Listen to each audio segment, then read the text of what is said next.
It's important to think about international and federal law in the context of the current debate over so-called medical marijuana and over marijuana legalization. There are 3 international treaties. These treaties are based on one principle, which is that drugs should be used for medical and scientific purposes only, not for recreational purposes. Marijuana is considered a drug to have no medical or scientific value.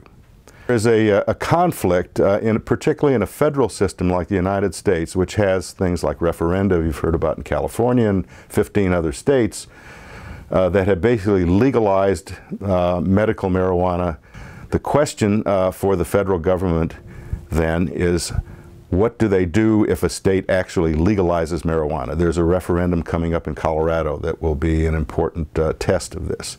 Federal government has said that it will not prosecute people who are in conformity with state law with regard to medical marijuana. The federal government will have a dilemma. Its obligation is to ban the sale and use of marijuana. It has said it will not agree with states that actually legalize marijuana, but what is it going to do?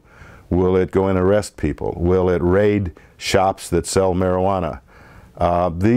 This is a dilemma and a series of questions that have not been answered yet. If I were the federal government, I think in order to avoid further violations of federal and international law, I would make it clear to any state that had a legalization referendum or legislative referendum and that the federal government would not tolerate this, and if necessary go in and target a particularly prominent place that was selling marijuana openly to anybody that came in.